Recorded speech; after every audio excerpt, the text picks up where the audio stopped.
Halo pemirsa, dan kita bertemu lagi ya untuk saat ini dalam podcast Fakultas Hukum.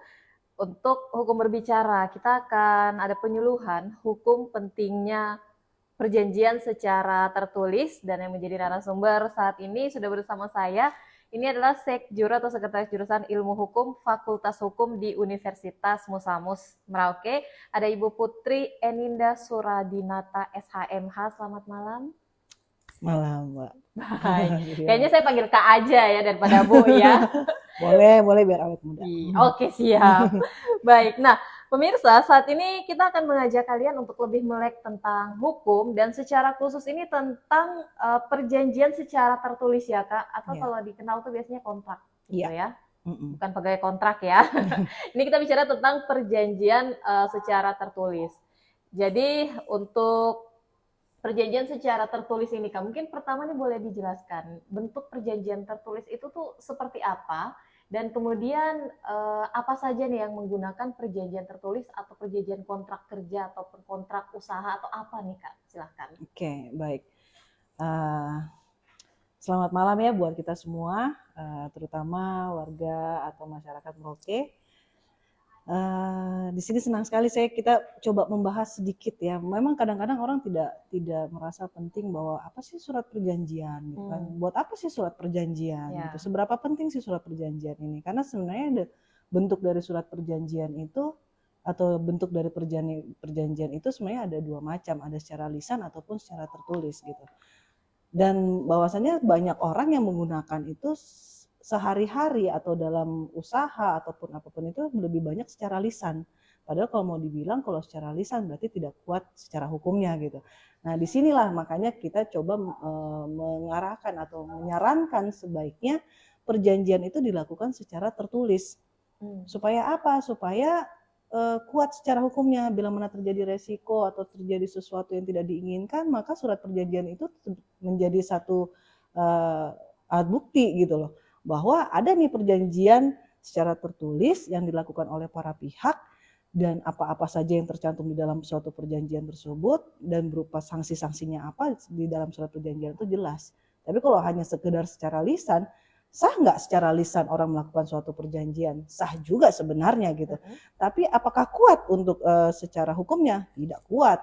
Harus ditambah lagi dengan beberapa alat bukti, contohnya harus ada saksi dan lain-lain gitu kan. Andai kata itu bisa ya kenapa tidak? Tapi kalau misalnya contoh tidak kuat juga akhirnya kan kasihan yang melakukan perjanjian bila mana ada yang merasa dirugikan salah satu pihak seperti itu. Jadi Baik. memang harus sebaiknya dilakukan secara perjanjian secara tertulis. Baik, jadi yang namanya perjanjian memang dua ya, itu lisan dan tertulis ya. Iya. Tetapi ketika itu harus pembuktian di pengadilan, contoh soal ya, Mm-mm. lisan itu lebih repot lah intinya ya, Iya. harus panggil saksi. Tapi kalau Iya. tertulis berarti akan melihat poin-poin yang ada di dalam perjanjiannya seperti itu ya Kak. Iya, pastinya. Baik. Nah, kalau apa ya, aspek-aspek yang bisa dengan perjanjian tertulis mungkin boleh dicontohkan. Apa saja tuh? Kalau dalam kehidupan sehari-hari nih, Kak.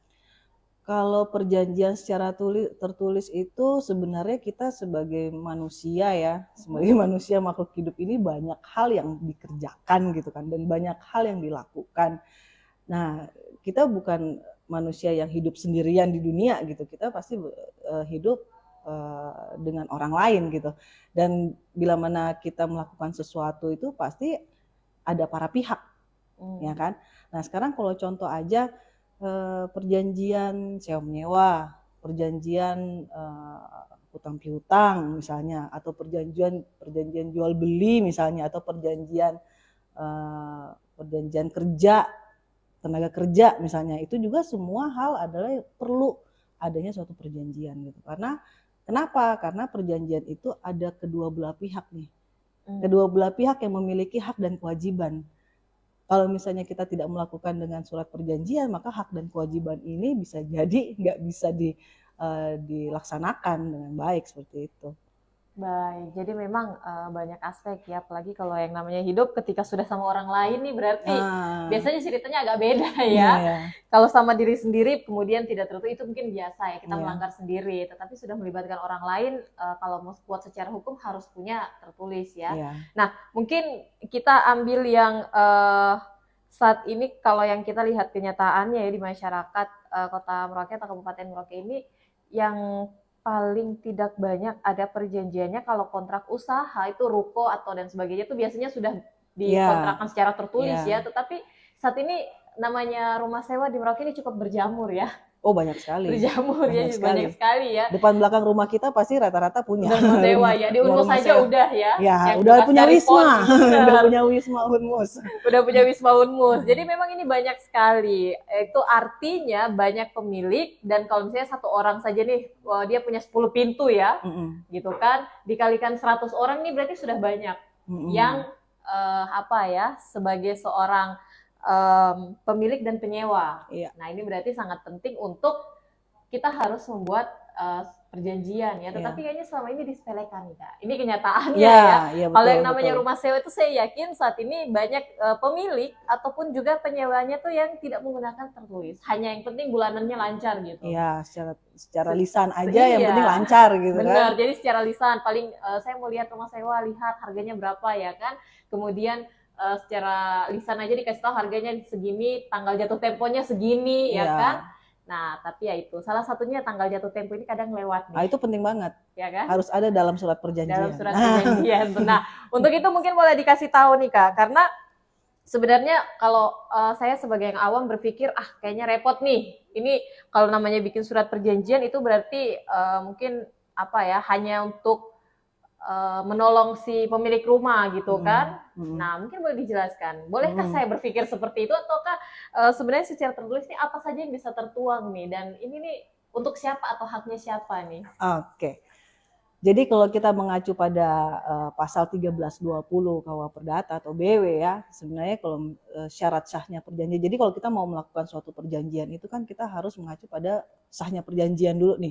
Nah, kalau misalnya dengan pasal 1320 BW itu kan ada empat ayat ya, empat item. Jadi dari empat tersebut ini memang harus ada dalam perjanjian tersebut. Kenapa? Karena namanya syarat itu kan berarti harus dilengkapi, gitu kan. Salah satu nggak ada, berarti dia tidak memenuhi syarat kan gitu. Nah, kenapa sih harus memenuhi dulu yang namanya syarat perjanjian gitu. Nah, syarat perjanjian ini kan berarti pertama harus ada kedua belah pihak, ada kata sepakat, ada kecakapan, dan ada hal yang harus diperjanjikan. Terakhir itu adalah hal yang diperjanjikan ini memang dengan tujuan yang baik. Atau biasanya kalau kita dihukum biasanya disebut dengan sebab yang halal kan seperti itu. Nah, 4 unsur itu dulu yang harus kita lengkapi gitu. Para pihak dulu kata sepakat. Nah, sekarang kalau misalnya contoh dari para pihak saja ini kenapa sih harus dibuat perjanjian gitu? Karena ada hak dan kewajiban. Kalau misalnya contoh banyak orang akan intinya saya bayar uang sewa tepat waktu, saya bayar setiap bulan gitu kan, sesuai dengan kesepakatan awal. Contoh ini contoh masing-masing kos, misalnya saya sewa 1 pintu 1 juta per bulan misalnya, saya bayar 1 juta.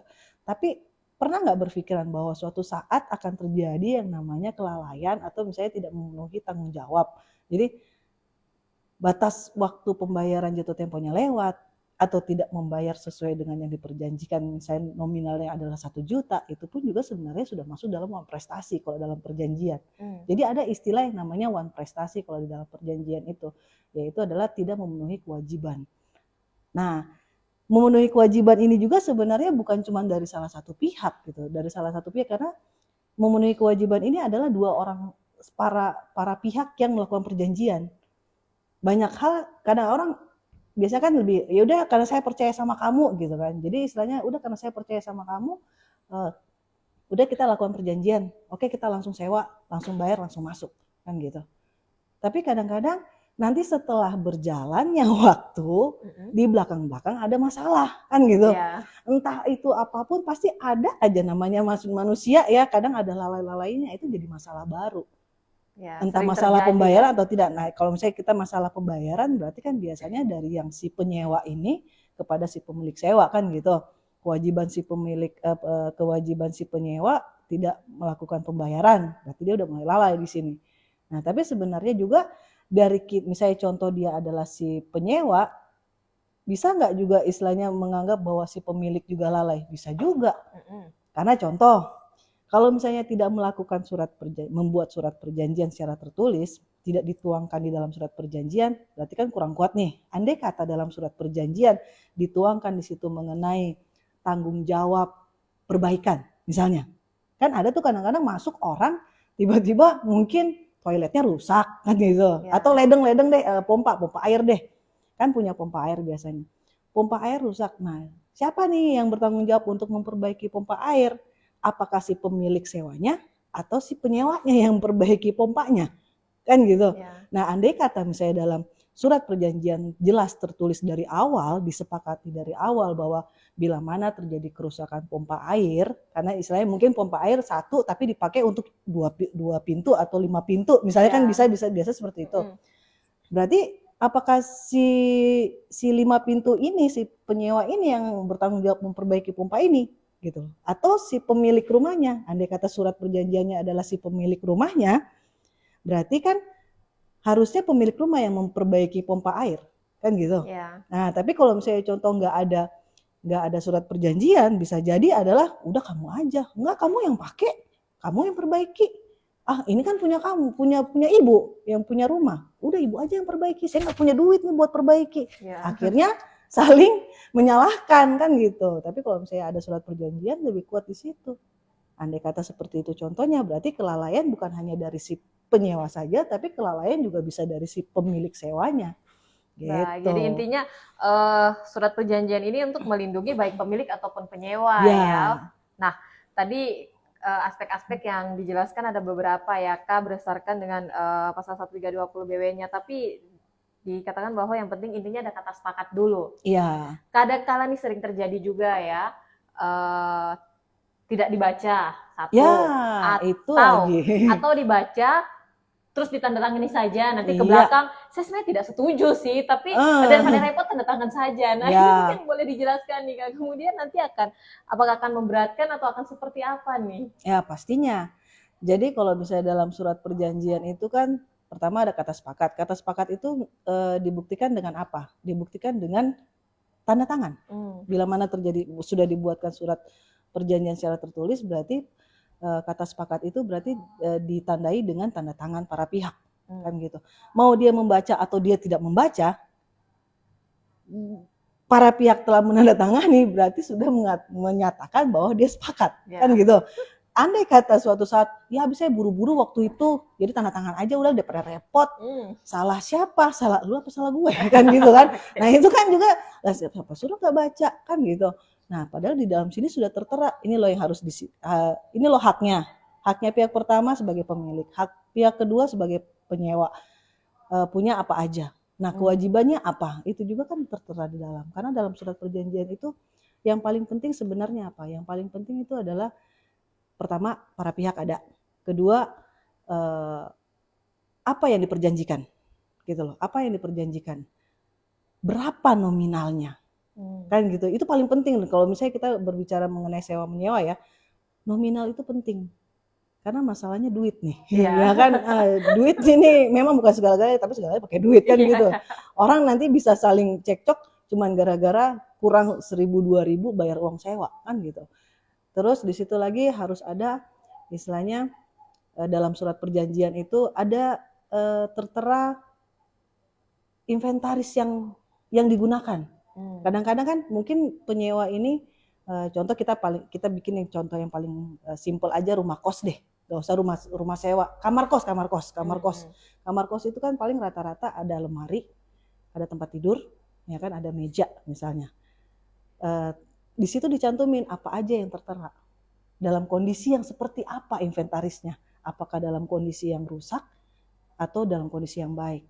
Bila mana terjadi kerusakan, maka menjadi tanggung jawab siapa yang akan memperbaiki itu, kan gitu. Ganti rugi di dalam situ juga harus tertera. Nah, bila terjadi misalnya ada kelalaian, sanksinya apa? Itu juga harus tertera dalam situ.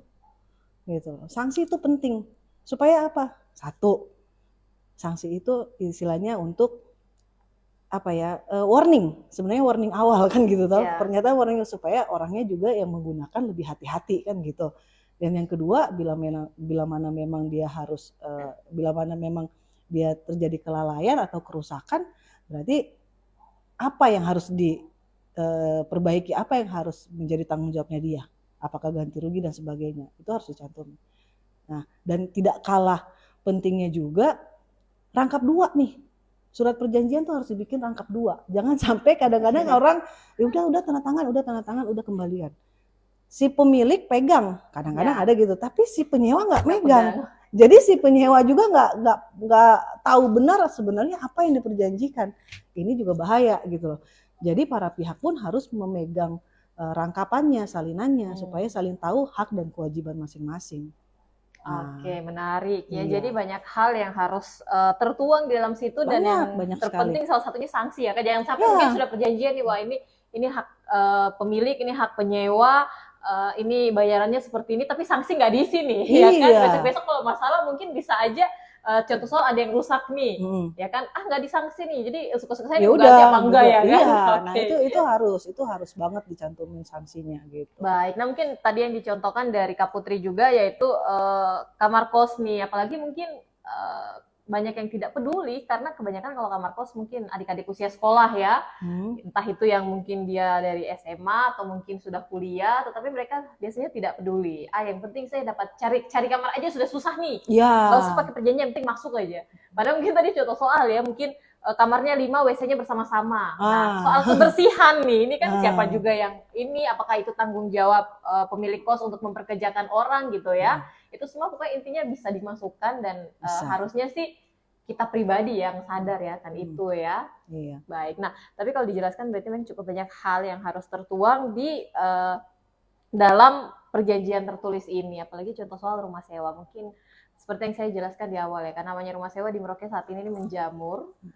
Jadi banyak sekali ya, banyak pemilik rumah sewa, banyak juga penyewa. Nah, terkait dengan membuat perjanjian tertulis ini, saya rasa walaupun sekarang Google gampang ya, tinggal cari kan, contoh gitu kan. Tetapi saat ini kita punya banyak orang hukum di Merauke, khususnya di Musamus ya. Kira-kira dari bantuan hukumnya Fakultas Hukum Musamus ini nih bisa membantu nggak sih untuk masyarakat yang ingin mengakses ini? Ya, nah ini juga kami mau menginformasikan. Sebenarnya sih memang sudah lama ya, maksudnya kita punya di Fakultas Hukum itu kita punya ada yang namanya PKBH. Jadi PKBH ini jadi memang kita memberikan sarana gitu loh, memberikan sarana kepada masyarakat umum gitu untuk bisa berkonsultasi mengenai hukum gitu. Kalau misalnya contoh mau tentang hukum apa aja boleh gitu kan, intinya adalah konsultasi hukum. Nah, termasuk dengan perjanjian ini kan juga orang bisa aja kok ngelihat di Google gitu kan. Nah, tapi masalahnya sekarang di Google itu sudah ada contohnya, ya kan? Sudah contoh nih. Orang kalau misalnya contoh, udah saya copy paste aja dari Google gitu kan. Belum tentu kebutuhan nih. Nah, itu balik lagi, belum tentu kebutuhannya sesuai dengan apa yang diinginkan dalam surat perjanjian nanti gitu, yang mau dibuat. Nah, ini bisa kok. Jadi masyarakat Merauke siapa aja kalau misalnya memang butuh bantuan atau mau konsultasi mengenai pembuatan surat perjanjian, bisa ke Fakultas Hukum, kita punya PKBH untuk membantu pembuatan draft perjanjian, surat perjanjian gitu. Baik, ini menarik sekali ya. Jadi pokoknya yang butuh untuk konsultasi hukum, ya apa saja boleh ke PKBH-nya Unmus ya. Jangan ragu-ragu juga ke PKBH. Jadi jangan dikira, aduh ini mau pergi ragu-ragu, ini gimana? Oh ya, ini catatan bahwa gratis ya. Jadi kita memang membuat sarana itu dan itu gratis. Boleh datang. Iya, padahal saya baru mau tekankan, kayaknya sudah jadi merasa ya. Iya, saya udah feeling. Nih. Saya feeling. Tapi kalau untuk ini memang kita membuka untuk itu. Jadi memang ini gratis dan siapa aja boleh.